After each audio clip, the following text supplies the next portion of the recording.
No, but I can now. Cool. Yeah, I got a little bit of a runny nose situation. I'm pissed.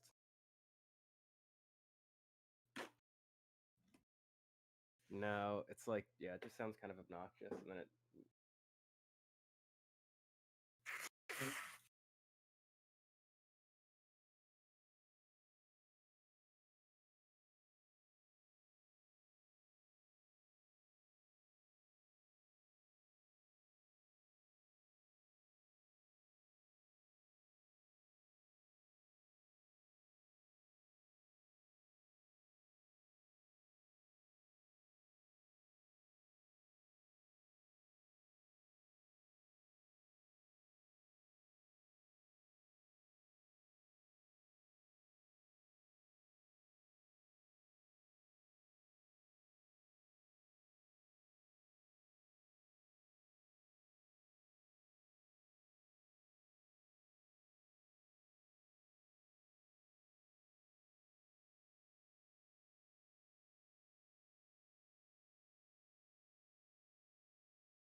So loud.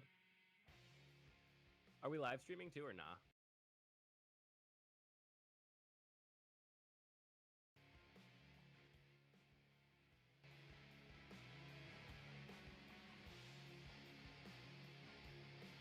Hey, what's up, everybody? Welcome back to another episode of the Nobody's Listening to This Music podcast. Today, we're talking about Narrowhead. I didn't say that I'm Andrew, and I normally do. Yeah, I was gonna say who are you though? Who dat? I'm Andrew, and he's Eric. And Yeah, I'm Eric. you're here for a listen, is what you're here for. Oh yeah. So Narrowhead, Eric, how did you Yeah. find out about Narrowhead? Okay, so Narrowhead. There's there's this one band that I've talked about a couple times on the podcast called Glitterer. Yep. And so Glitterer has a playlist on Spotify called Glitterer Favorites, and I think he made one of those like on his when he did his last album too, and I wasn't super into that playlist. But now he's doing another album and doing, promotional kind of stuff, whatever, did that playlist again. and there's some bangers on there. So I've been kind of bumping that playlist a little bit, and this band was on there. I think it's track 2, Ponderosa Sun Club. And then I was like, oh, this is kind of cool. It feels like something that, like, I like the type of thing it is, but don't necessarily listen to a lot of things like this. And so, decided to take a little journey with it. Yeah, we talked a little bit about this last night when we were playing COD. Jamming? Yeah. When we were playing COD. Call of Duty. Because I'm grinding camos, and that's what we did. Yeah. What a fun. It's a good time. What an absolute fun time. Anyways, we talked about this a little bit last night, and I was saying that it sounds like the album is written by 2 different people. Like, every other song is different. Yeah, for sure. But they're like 2 very distinct styles. Yeah. It does feel a little bit like 2 different albums in a way. There's definitely, like, I think, like, these first 2 tracks feel kind of similar to me. And yeah, a little bit more kind of like flowy, kind of almost like part of me just wants to say, like, I think I kind of call everything post-hardcore or shoegazy. Like, there's no way this is post-hardcore, but I will allow for shoegazy. Okay. So I mean post-hardcore in the way where there's like certain like chord changes and stuff where I'm like, I feel like these dudes played in hardcore bands before this band. Yeah, that's being in hardcore bands and then being in a band after it isn't post-hardcore anymore. Yeah, no. But it maybe was at some point, but it definitely isn't now. Yeah. But yeah, so there's like that type of vibe, whatever we end up landing on for vocabulary for that. And then there's like that kind of stealing DVDs music. Right. I think it's called drum and bass, that type of beat. Drum and bass, that straight Euro beat, that straight, yeah, that London grime, mate. Yeah. London, don't they grime is music type there? Yeah, it's like kind of like rap, but it's not. It's like is how those guys rap all the time. That's pretty good. Yeah. Damn. Are you a grime guy? I think I might be kind of grimy. Dude, how much grime are you listening to? A lot. It comes out. That's hilarious. We should do a grime album. We'll just do an episode on grime in general. Yeah, like very like kind of like academic and like like a little docu-series. We'd make it like a 5-parter. Spend like a month on grime. Get my David Attenborough impression down real good when we're talking about it. Yeah. Hilarious. So one thing I noticed about this album is song length. Almost all over the place. Yeah, kinda. They don't really stick to anything, but there's a few ones that are there's a couple songs on here that are too long. I'll give that to you for sure. Opening song, Your Song. Hey. Yeah. 5 minutes and 36 seconds of the same fucking 3 chords. For an open, yeah, it is kind of, I feel like, maybe there's a part in the middle that kind of turns into like a bass verse, but it's kind of like, it's just like, just for like, yeah, 5 minutes. There's also something that makes me think of Oasis a little bit.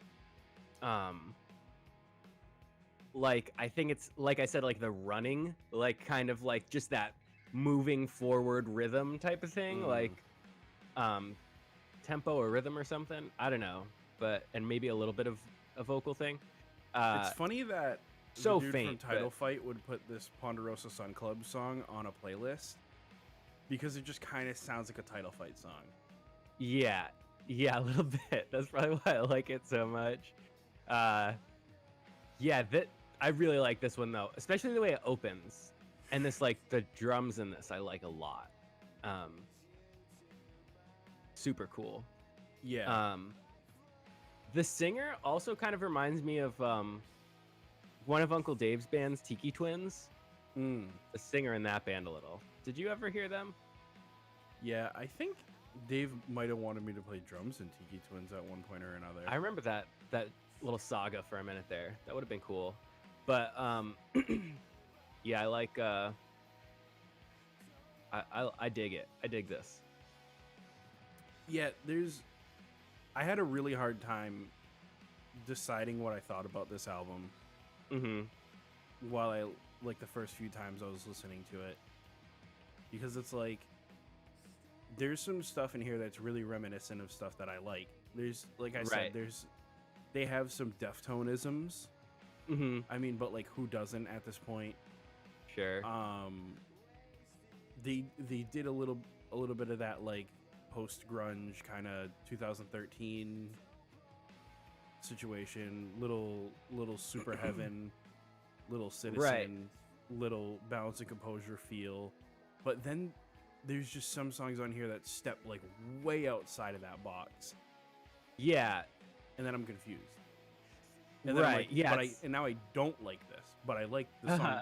But I really like the song before it. But I absolutely don't like this one like at all. I can tell you for certain, this is not for me. This one. Yeah. Very, very. I think I feel kind of similar, where, like you said too, about like it feels like almost like two different writers or something. Where there's a couple songs that came on, and I was kind of like, oh, did like the radio feature just turn on? Where it's like this is a different band now. Right, like it just started shuffling in songs. Yeah, but right. You know what's very interesting about you saying I agree. It reminds me of that little scene, the Run for Cover kind of thing, and I think they're on Run for Cover. But if you look at this is a Run for Cover record. Yep. If you look on the Wikipedia, it might be a little earlier for a Wikipedia part, but I don't have the soundboard set up, so I can't do it, unfortunately. Gotcha. Well, good. I'm glad I tossed a little stank on that then. Nice. What they're called, Narrowhead. Yeah. So if you do go on their Wikipedia, it says also known as. I'm just waiting for this to load so that I can really see it. Sheesh. They have an AKA? Yeah. Wow. I cannot believe how long this Wikipedia page is taking to load. I'm not going to get an exact quote, but Daylight. They're also known as Daylight, or formerly known as Daylight. And then I was like, wait a second. I don't know. Hold on a moment here. Yeah, it's different people. They are not Daylight, but... Is this where the lawsuit happened? Could have been. But how would they have had to change their name? So Narrowhead... Like, yeah, they both lost. They do have an AKA Daylight. Right? Yeah. Run for Cover. Huh. And yeah, it's very interesting. And I couldn't find they were like, any more... neither of you can be Daylight? You both have to change your names? Okay, if you guys can't agree, who's going to get it? Nobody's going to get it. You guys can both change your name. Yeah. One of you will come up with a good name, and one of you will come up with one that's way more confusing. Yeah. Yeah, I can't tell what's really going on there, but I thought that was really interesting, and for a second I was like, oh yeah, because like Super Heaven is like inactive. I guess they just changed their name, and that's why this feels a little similar to me and whatever, but yeah, fully different thing. Yeah. So here's an issue I take with this record. I'm gonna be upfront about this real quick. Yep. So this vocalist, right? When he does, he sings two separate ways on this record. Yep. He sings airy and kind of low, and that's where he should remain. Whatever this like whiny thing is that he's got going on. This is the thing that reminds me of Liam. Needs to stop. Not feeling this one. it's weird that he's also doing harmonies with the annoying voice in the background. Yeah, and I think this vocal styling, it feels different than what I'd expect to be happening over this music, which puts it in a little bit of a different camp for me than maybe instrumentally does. You know what I mean? Like, it's a different type of singing for this, like, they had scene, if they feel. had a different vocalist altogether, I think this band's a vibe for me. That's funny. I think the vocalist is what, like I said, just the separation is what kind of makes me dig it a little bit. It feels like almost just a little bit more like an indie band or something, or some different type of thing. Yeah. I don't know. And it's hard for me to express how I feel about it. I like it, but I don't like it. Uh-huh. You ever heard the I'm alive but I'm dead meme? No. I'm alive but I'm dead. It's a I like that. It's a I think XXX Tentacion said it in a song once. Oh, okay. That makes sense to me. He just kind of says it like, I'm alive but I'm dead. Uh-huh. That's sick. I feel that one. What else is there to mention? I like this like guitar sound here. I love. Oh, this just like super huge stereo, one guitar playing a riff fuzz. Yeah, just super fat like riff. Just so wide of a guitar sound. Yeah. Is this a square wave? Is that what you'd call this on the pedal? I never know what the different waves are, but it feels a very certain way.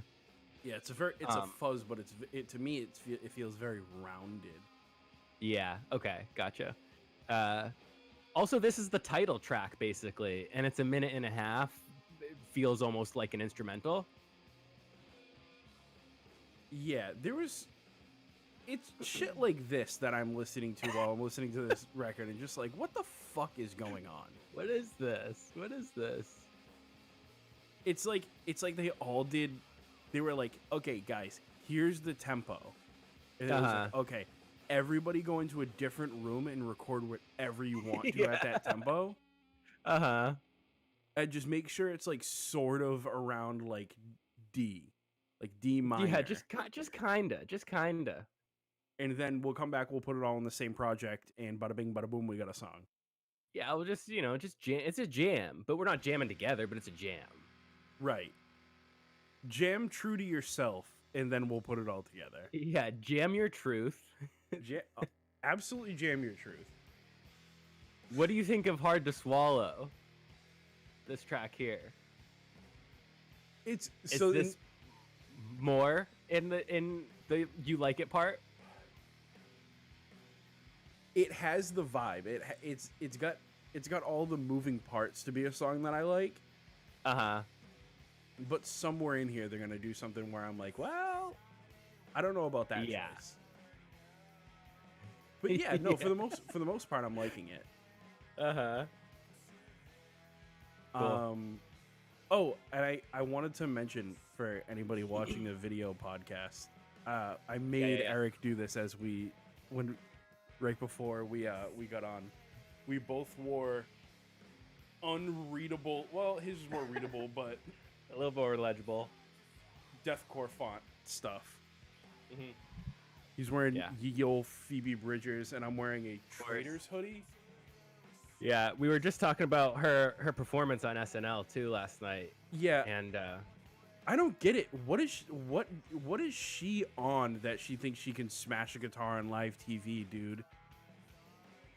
Dude, it's just like, what is she, a rock musician or something? It was corny, but if like a guy did it, it's fine. I think for me. yeah. If Kurt Cobain or the Who does it, it's like rock and roll. Right, like if Kurt Cobain didn't snap his guitar in half, everybody would be like, well, he tried, but then she did it, and now people are posting videos of themselves slapping decks with pool noodles. You can't do that with a dress on. Why didn't Why didn't it catch on fire? Are you not strong enough? I mean, I think we both came to the same consensus is it's a gimmick no matter who does it. yeah. So it's a goof. to call somebody out for doing a gimmicky thing on stage is stupid. It was gimmicky when Hendrix did it. It was gimmicky when Kurt Cobain did it. It's a fucking stupid gimmick that people do. Yeah, it's like a bit. Yeah, it is. The only wisdom I could give from all the times that I've accidentally smashed a guitar is I know a guitar breaks easier when you smash it, let's say back or face first. Yeah. A little bit tougher to break an instrument sideways. Yeah, just the physics of it, like breaking an egg from the top to bottom kind of thing. Right. Yeah, the way that she was doing it looks like she was trying to break the monitor and not the guitar. Yeah, but I've yet to see the full episode. I'm stoked for it though. I think it was just a real nice energy on the internet last night. Everybody, we were all very proud for her. Yeah, it was cool to see somebody that we did a thing on that I didn't think was as big as they were. Right, yeah, I think do an SNL set. Yeah, right? That's pretty anyway. Cool. Yeah, a lot of people were saying it was a win for the gays, I saw. Yeah, I don't very like cuz Dan Levy too is also gay, the host. Oh, yeah. His dad was there too, right? Yeah, I think I saw in the end. Yeah, Eugene. That super cool. Those people can write a show. I haven't watched that show, but Schitt's Creek. It's there's a lot of jokes that are very funny, but there are like a lot of jokes that fall flat on their face. Yeah, it does. From what I've seen of it, it does feel like a little sitcom-y, like it could, which isn't bad, but I could definitely imagine some joke machine type jokes. Yeah, there's some pretty good setups and stuff, but I liked it. I thought I'd give it like an 85.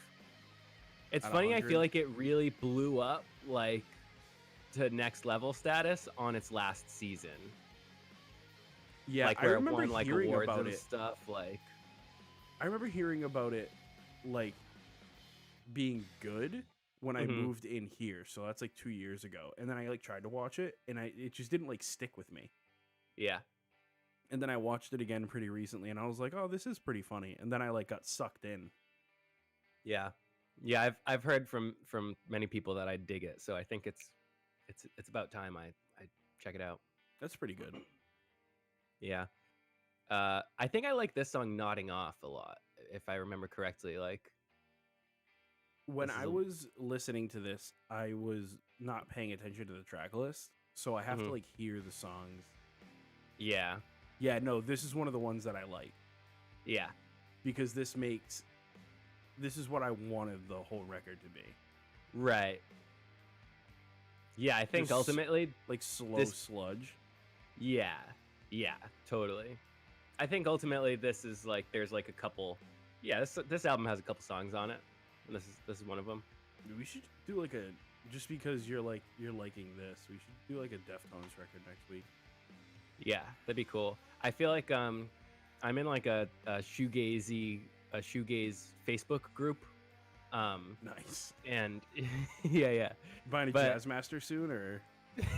yeah, for sure. I own 4 different fuzzes. They're all on my board at the same time. That's insane that you own that many fuzzes. I would have a hard time buying one for myself. No, I think realistically I just have a big muff. That's incredible that and it's still full size, right? It's still full size. It's the big boy. It's the big boy. Yeah. Incredible. There's many times I took it off my board for the first time in years, it's like so a week big. ago. It's like the size of 3 pedals. Yeah, I fit 2 pedals instead for sure. For a while I was thinking of getting like the mini one. Yeah. And I'm like, I don't know if it'll sound the same. It's probably exactly the same. It's probably. I'm sure if you open up the big one, there's like just parts a board like this scattered. Yeah, they probably just stacked all the components closer together. Yeah. Um, but the knobs on a Big Muff are huge too. They're like fucking 2-liter bottle caps. yeah, yeah. Good to mess with. You can kind of on the fly with your shoe. I also noticed though, because I'm playing bass more, and so I'm kind of my board is a little bit bass and guitar, but more bass. So I have the Sans amp now. Yep. And as did bassists notice, do. Of course, yeah, it's pretty. Gotta have it. Gotta have it. Who knew? But it's true. And it sounds so much better with that on my board. But I did notice that when I put the Sans amp on, my Big Muff and my Overdrive sounded exactly the same, and I was kind of like, I don't need both of these. Right. For a bass that I need 3 stages of gain. A lot of people will just run their bass through a Sans amp into the cab, and that's it. Yeah. Yeah, just on the floor. That's like I think if I remember correctly, Nate from Pathfinder had a very similar signal chain. I think he might have had a boost too. I also do a clean boost. So I think he had like a clean boost into a Sans amp, and like that was it. Because there was that one part that he did like some crazy bass riffage. And he needed to like really cut. I'd like we should do a Pathfinder album sometime. I feel like we talk about them so much. Yeah. Or should we just do a Jesse Fields greatest hits? Yeah, that'd be good too. A little bit of Pathfinder, a little bit of Northernmost. Well, we'll make a little playlist. I've asked him to be on. He said he'd be on. Oh yeah. Yeah. Dope. I feel like I'd be interested to hear what he listens to, because the stuff that he and those other dudes write, I really enjoy. But I'm kind of like, oh, this is like I wouldn't know what exactly they're listening to come up with this type of thing. Yeah, I'll hit up Jesse. Maybe we'll have him on next week. Who knows? Okay, cool. But yeah, no, Nodding Off is the best song on the album, as far as I'm concerned. Yeah, with this little kind of the riff too, this little. Yeah, this is that little lead gets me. Remember that one song I wrote a while back had a lead that also had a chorus on it like this? Yeah, I was gonna say it reminds me of things that you'd write a little bit, like the Hard Home kind of stuff. Those were some of the best songs I've ever written, hands down. Yeah. Anyway, very good. Yeah, and then I think I want to. It's a little too early to say it, but if I do remember, this album's a little front loaded. Yeah, I think so. I think, as we keep bringing up the kind of the different writing styles, I do feel like after this one, it feels more like the other person. Right. Which is also fully speculation. We don't know, but they could write as a full band, but it's 2020. They wrote this in 2019. Mm-hmm. I'm assuming they're writing this just like everybody else writes music into a laptop. Right. Yeah, probably. Oh, also, I had a note on the production. Okay. Really interesting choice, production-wise. To have this be an album that came out in 2020 on a, let's say, C-tier label. Sure. And sound like it was recorded on an iPhone. Nice. And this is why I say it. I'm not, it's not the shade thing. It's you had the resources. Yeah, definitely a choice. So it's a choice to make it sound the way that it sounded. Right. Which is another one of those things that steps it in a different direction, where like when I first heard this band on that playlist, I was like, oh, is this from like 98? Right. You know what I mean? Checked it and they're all just like kind of new. And oh yeah, not even 2013, but it is 2020. It was a brand new album. Like I almost even think it was like December. Like I think it's pretty new. Incredible. Yeah. What how far into Nitrist are you? My music stopped working for a second. About halfway. Yeah. Yeah. And this is the one with that The type beat. Yeah, the new North Lane type beat. New North Lane is so funny. Wikipedia also does have them as grunge, shoegaze, alternative metal, and post-hardcore. Yeah, I don't know where they get alternative metal from. Yeah, what does that even mean? Who else is... Yeah, they don't... They get the first two. They don't get the second two, as far as I'm concerned. Okay. That's fine. Texas, they're from Texas. Yes. I bet that does something. It seems like it's been the same lineup the whole time. There's also, I'm assuming just by the names, there's an individual, Cora, who plays guitar, and then I think she sings on one song, and I like that one. I did notice a female vocalist towards the end of the album. Yeah. Cool. Sounds cool. So they were new to Run for Cover in 2020 also. Interesting. Yeah, looks like formed in 2013, released an album in 2016. In 2018, they started putting out singles for this album, or put out a single that is a song on this album, did a tour, and then in 2020 signed with Run for Cover, released another single from this, or a few, and then the album came out. Yeah. Which is sort of interesting. Imagine putting out a song and then 2 years later putting out the album. I guess I could kind of imagine that happening pretty easily for like a smaller band, but just interesting to think of. This band doesn't read to me as a band with 3 guitar players in it. Yeah, I'm sure some of them are just playing the same thing a lot of times. They gotta be, thickening right? up chords. Yeah. Just doing like the wall of sound thing. Yeah, I'm sure that's just that fat fuzz on both sides of the stage. Yeah. That song, Nodding Off, probably sounds gigantic live. Yeah. Just that's 3 cool. guitar players playing the exact same chords. Yeah. That's so sick. Just wall noise. Of sound.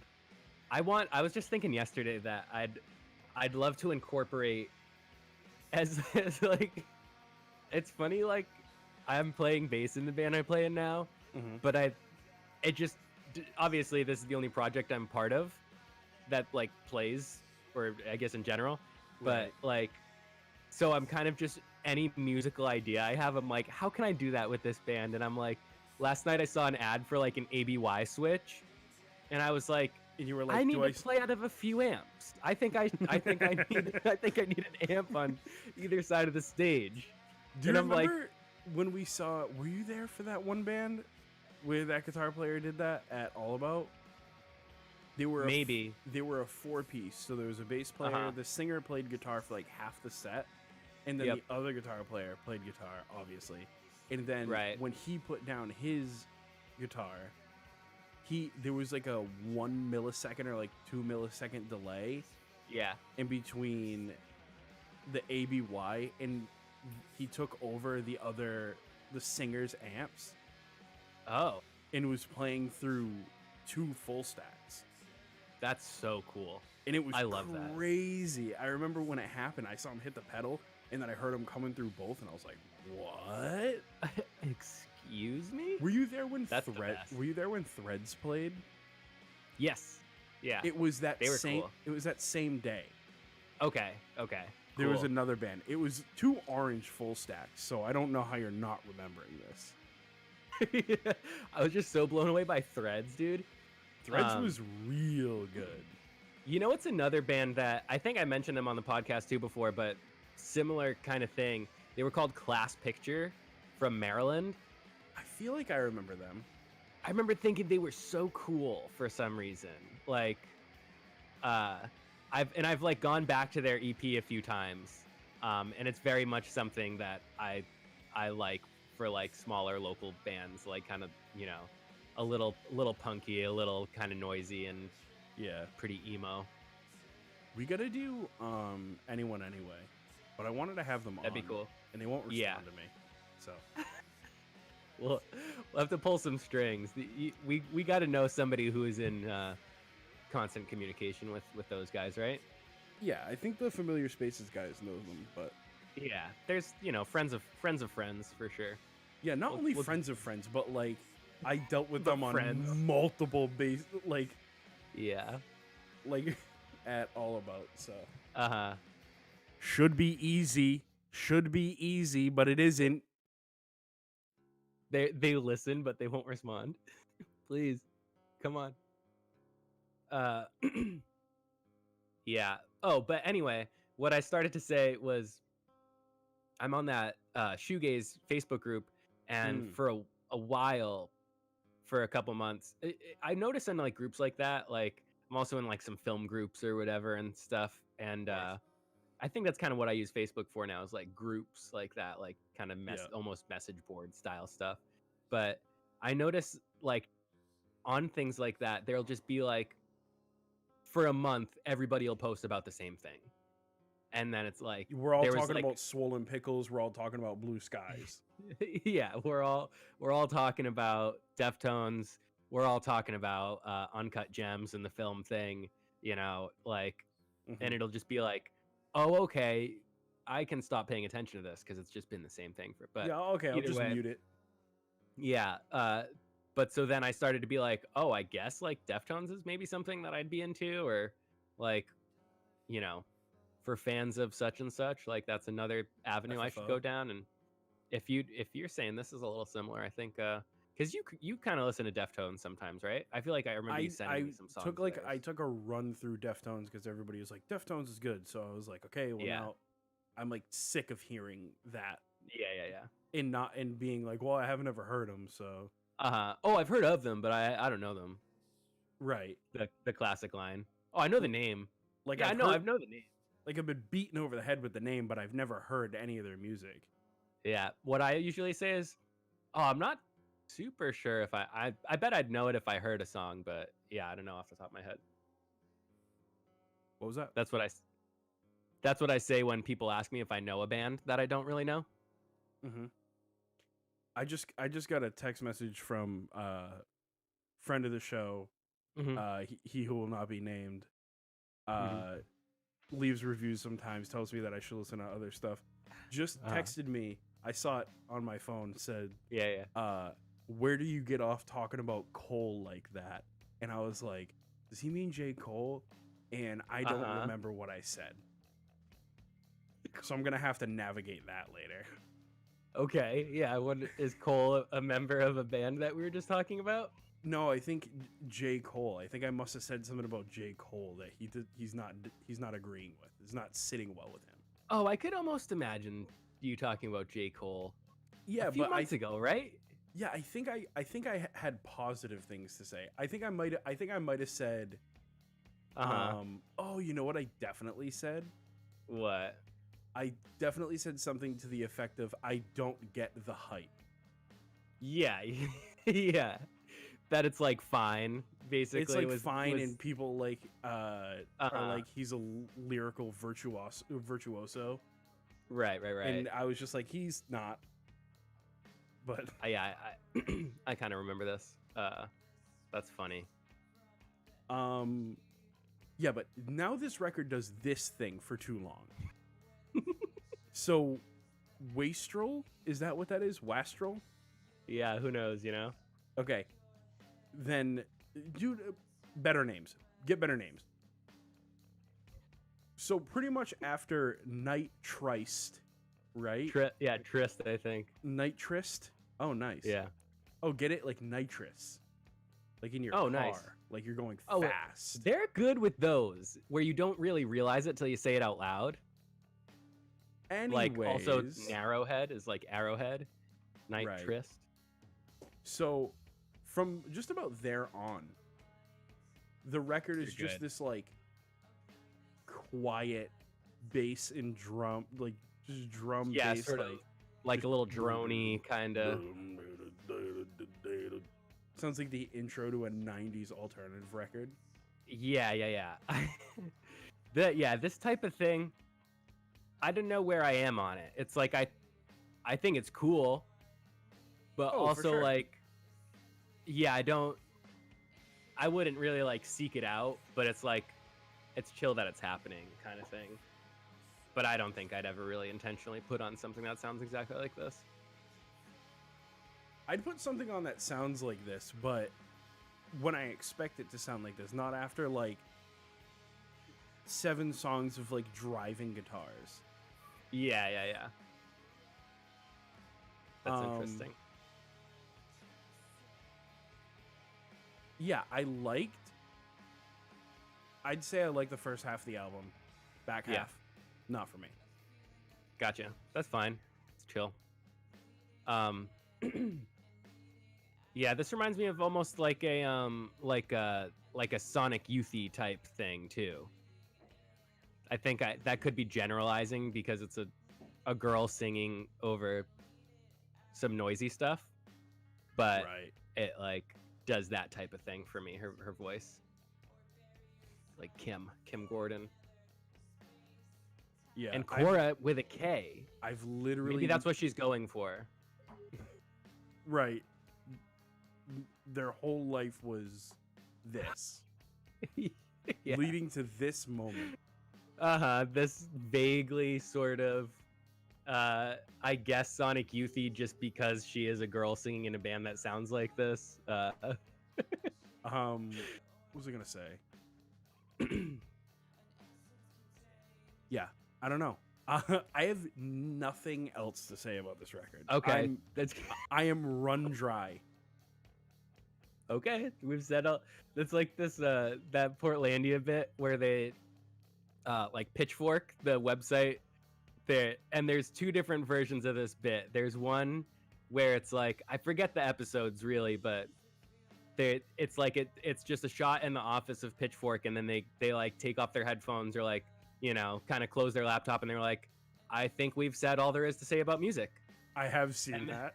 Yeah, and then they all just leave. I think we've. And then there's another one when they do when they make a kids band, but that like rocks, and they're like, why can't kids get into like atonal stuff or like weird time signatures? And like, isn't that where the dude from Modest Mouse shows up to donate records? Probably, yeah. It's in like the PTA meeting at the school. Yeah.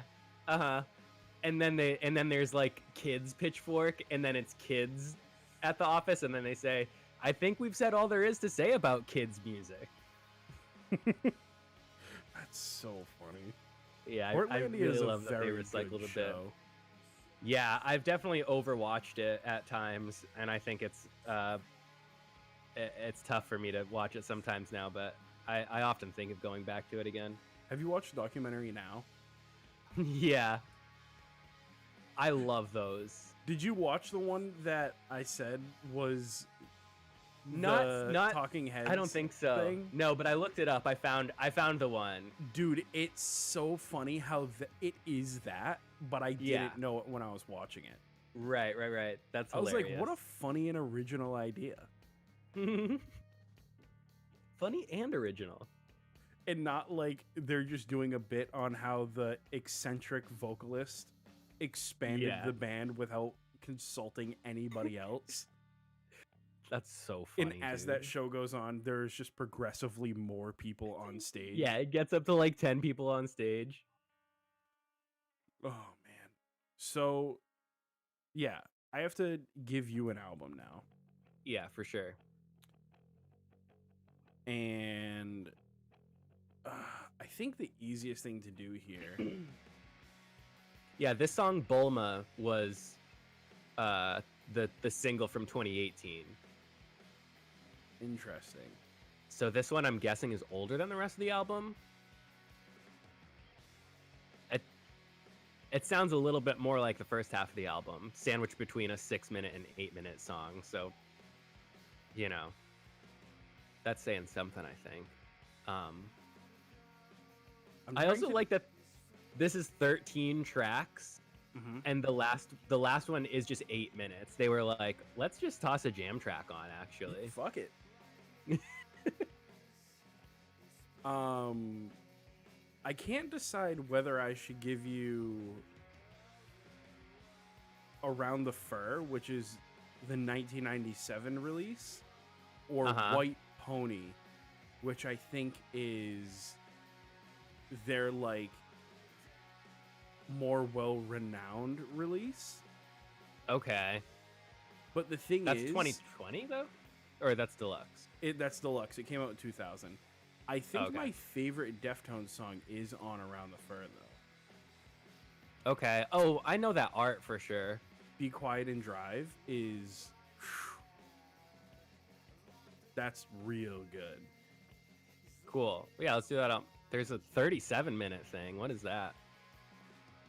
Yeah, What I about don't that? know. You know what that who knows what that is? We'll figure it out, I guess. But there's an OK Go song that's like that. It's the last song on one of their albums. I think I talked about it on the OK Go episode, but it's called like 2700 km or something, like kilometers Mm-hmm. is the assumption. And it's just kind of like very quiet, but you can hear like somebody like rustling around every once in a while. And like supposedly it's like while they were recording their album in Sweden, it's a recording of the singer's girlfriend sleeping 2,700 kilometers away in the United States. What a weirdo fucking thing to do. Yeah, which like, yeah, insane. And it is just very quiet for like 25 minutes, but with like, sounds like a blanket moves a couple times. So that I've already figured it out. That last 37 minutes is Yeah. their hidden tracks. So I think it's like Oh. dead air for like 30 minutes, and then there's 2 hidden tracks. Cool. That's funny. I guess this is definitely the time where people were doing like the hidden track kind of things. I didn't realize they ever hid tracks 30 minutes deep. But also funny that like they put the dead air on it. I feel like I've never actually seen that on like a streaming album. I feel like Yeah. they just kind of put it on it. Yeah, That's it's interesting. the song on this one is Be Quiet and Drive. That's the one for me. Yeah, that's the song on this album. That's the track. This album's got a couple of songs. Yeah.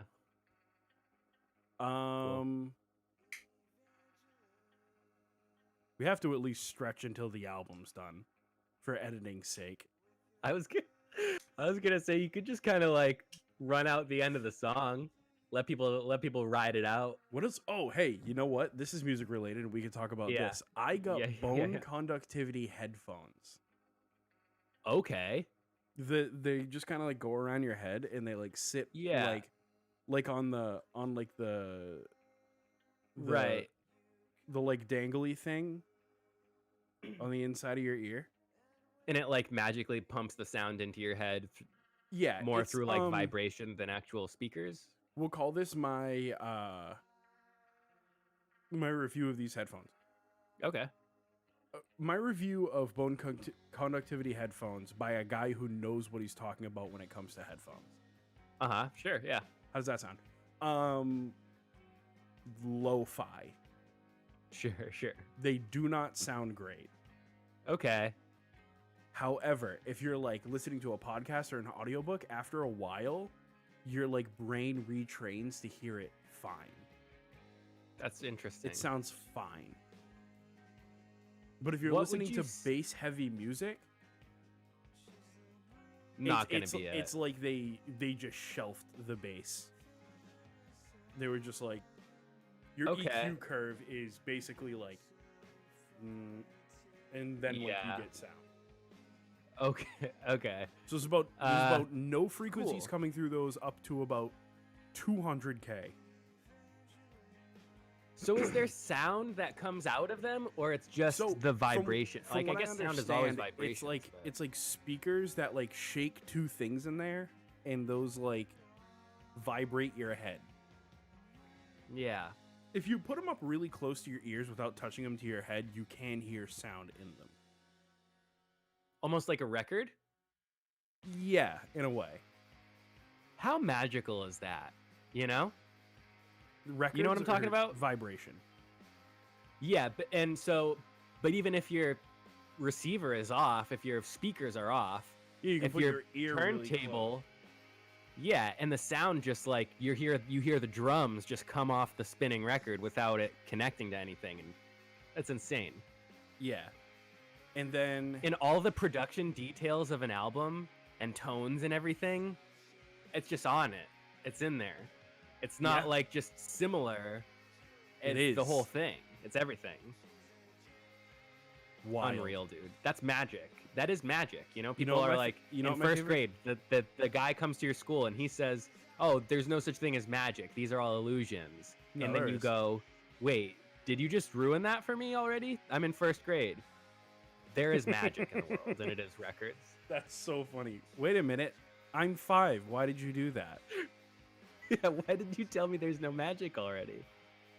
At least wait till I'm 9. So the bone conductivity headphones, kind of insane, but the cool Yeah. thing about them is they leave your ears completely open, so people could just be like, "Hey," and you're like, "What's up?" That's cool because it pisses me off really, really bad if I'm wearing headphones and anybody tries to say anything to me without first like signaling to me and then waiting for me to take my headphones off. If Yeah. you're gonna speak to me while I have headphones on, what Give are you me doing? a wave first. Yeah, obviously I can't hear you. Yeah, Like Also, no, I have for the most headphones part, on. when I put headphones on as well, Yeah. it's a signal to everybody else to not talk to me. Right, exactly. And it's like, yeah, come on, man. Get it. I didn't put these in for my health. No. Yeah. But yeah, so what it does is it makes it almost sound like there's sound ambiently in the room. Wow. And then like your ears are open to like hear stuff. That's pretty cool. I'd be and interested in then- trying that. Me and Eric hashed this out last night as well, playing some Yeah. Call of Duty. This is me pushing out time even further. It's so And I- funny because you could just let the album play. And you know what? Well, I can't, because then you start catching some legal stuff. You Oh, play, okay. You I play see what 3 minutes of a record. I see what you're doing here. You're trying to bury the signal still. So I've done dishes in a sink now for 2 years, but I had never done dishes in a sink prior. I had always Yep. had a dishwasher of some sort, or my mom would do them because I was a child. Sure.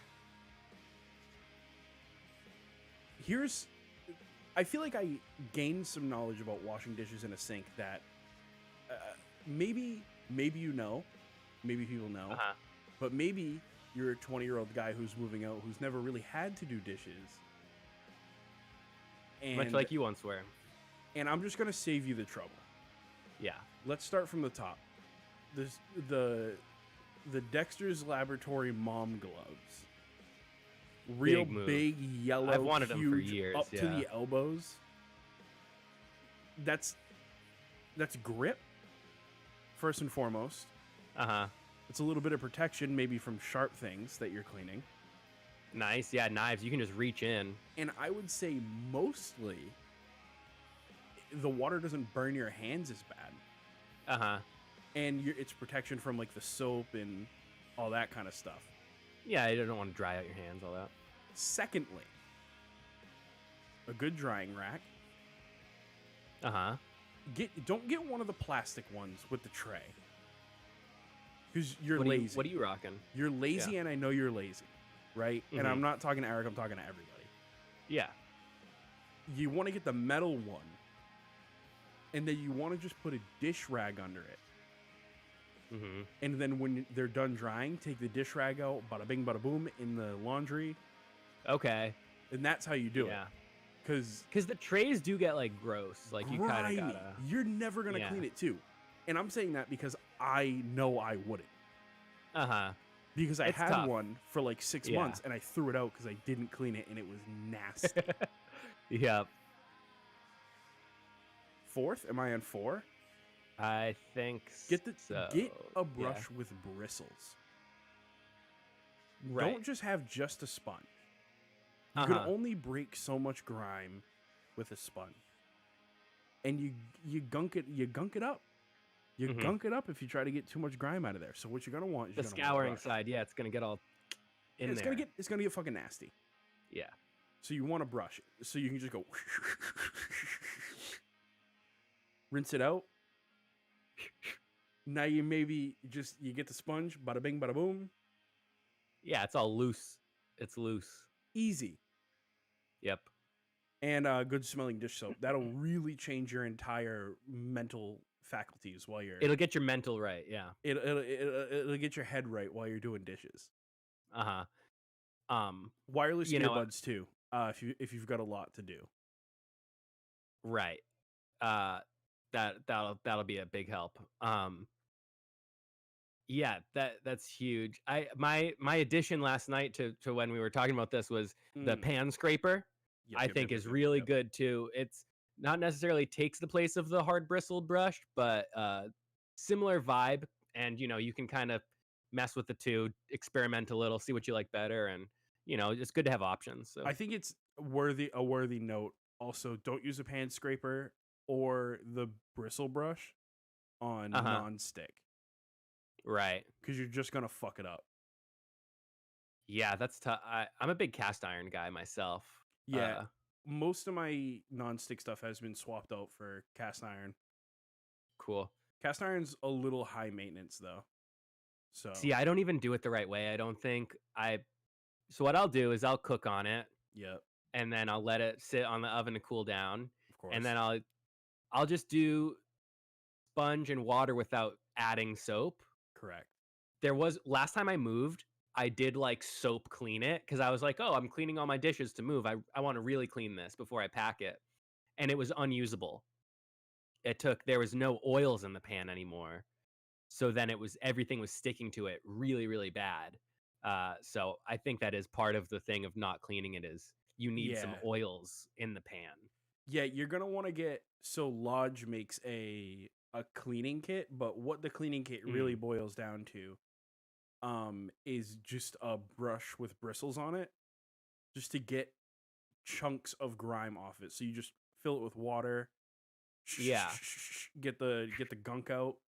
You don't want food on it. That's the thing. And just dry it out with a towel. Bada bing, done. If you're finding that stuff is sticking to it, here's what you want to do. Listen up. This is straight from the mouth of Josh Wiseman, I believe. Jeez. This might be Binging with Babish, but I'm pretty sure it's Wiseman. Okay, I know Babish. What you want to do is you want to take your choice of oils. I think he was talking about grapeseed here, your olive oils, your vegetable oils, your canola oils. I'd probably stay away from canola and vegetable. I'd probably just go grapeseed. Not that expensive. Just spend the money. You want to take a paper towel and you want to wipe oil all over it. Okay. And then you want to take a dry paper towel or a dry rag, wipe all of it off. As much of it as you can get off. Yeah. Set your oven to so fucking hot. Just all the way. Stick it in there. On. Yeah. The bastard's gonna smoke. Okay. So you're gonna want to get some windows open, take it out, let it cool down. There it is. You've now fixed and restored your cast iron. Okay. Cool. Easy enough. Takes a little bit, but I mean it's doable. Dave says he washes dishes at night because he's lazy, or he lets them air dry overnight because he's lazy and he puts them away in the morning. Hey man, you're better than I am. I don't put them away. Anyways, there you go. This has been the Nobody's Listening to This Music podcast. I've been Andrew. I've been Eric. Wash your dishes better, people. Let's do it. Bye. Later.